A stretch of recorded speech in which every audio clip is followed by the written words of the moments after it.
चलो। दोस्तों बहुत बहुत स्वागत है आपके अपने YouTube चैनल MTH स्टूडियो में। भूत की कहानी सच में भूत आएगा।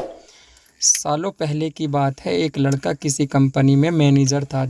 उसके साथ कोई भूत की कुछ डरावनी बातें करता तो उसे डर नहीं लगता था। उसका कहना था कि भूत जैसा कुछ होता ही नहीं है, यह सब लोगों के दिमाग का वहम है। एक दिन ऑफिस में ज़्यादा काम था, जिस वजह से वो घर रात को लौट रहा था। बाइक से आराम से रात को घर जाते जाते अचानक एक सुनसान सड़क पर उसकी गाड़ी खराब हो गई। रात का समय था, कोई गाड़ी ठीक करने वाला नहीं मिलेगा। सोचते हुए वो अपनी बाइक को खींचते हुए पैदल चलने लगा। कुछ दूर ही पहुंचा था कि उसे एक बस स्टॉप के पास कोई फकीर बैठा हुआ दिख गया। काफ़ी देर से बाइक खींच रहे लड़के ने भी सोचा थोड़ी देर इधर ही इंतज़ार कर लेता हूँ। वो सीधे फ़कीर के पास चला गया और बैठकर उससे बातें करने लगा। दोनों के बीच करीब 10 मिनट तक बात हुई और उसी वक्त भूतों का जिक्र भी आ गया। हंसते हुए लड़के ने कहा कि भूत जैसा कुछ होता ही नहीं है और न ही मैं इन्हें मानता हूँ।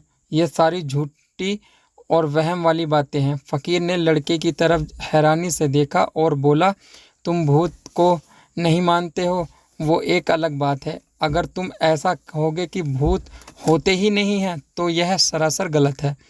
लड़का फिर हंसा और पूछने लगा कि भूत होते हैं तो दिखते क्यों नहीं हैं? क्या आपने भी भूत देखा है? क्या आप मुझे दिखाएंगे एक भी भूत? फ़कीर के मन में हुआ कि इसे आज भूत दिखा ही देता हूँ। उसने लड़के को अपने पीछे चलने रहने के लिए कहा और आगे शमशान की ओर बढ़ गया। सुनसान रास्ते पर दोनों पैदल चल रहे थे। अब लड़के को थोड़ा डर लगने लगा, लेकिन हिम्मत करते हुए वो आगे बढ़ा।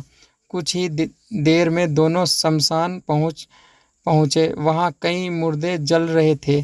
फ़कीर ने उस लड़के को एक जगह पर बैठाया और कहा कि यहाँ कुछ देर पहले ही एक लाश जली थी। अब तुम्हें यहाँ भूत दिखाऊंगा। फ़कीर ने फटाफट वहाँ पर कील गाड़कर एक धागा बांध दिया। अब धागा का आखिरी हिस्सा उस लड़के के हाथ में थमाते हुए कहा, धागे की सीध में मैंने 4 पतासे रखे हैं।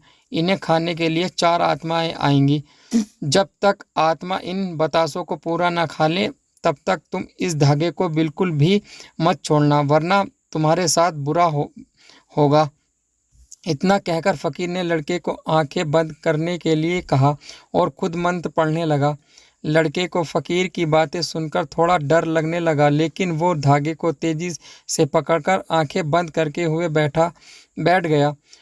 कुछ देर मंत्र पढ़ने के बाद साधु ने उसे आंखें खोलने के लिए आवाज़ लगाई। लड़के ने जैसे ही आंखें खोली तो सामने 4 आत्माएं बतासे खा रही थी। उसे इस सब पर विश्वास ही नहीं हो रहा था। तभी उसकी नज़र एक आत्मा पर पड़ी। वो कोई और नहीं, उसका पड़ोसी था, जिसकी मौत 2 दिन पहले ही हुई थी। उसे देखते ही लड़के के हाथ से वो सफ़ेद धागा छूट गया। उसने घबराहट में आसपास उस फ़कीर को देखा, लेकिन वो मंत्र पढ़कर जा चुका था।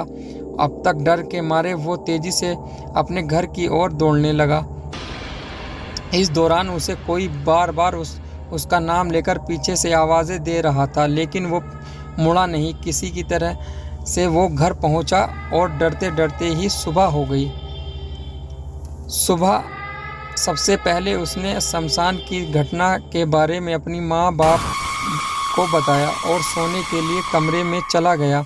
कुछ देर बाद जब उसकी आंखें खुली तो वह शमशान में ही था। वो कैसे दोबारा शमशान घाट पहुंचा किसी को नहीं पता, लेकिन उसी दिन से लड़के की तबीयत दिमागी रूप से ख़राब रहने लगी। दोस्तों, इस कहानी से सीख मिलती है,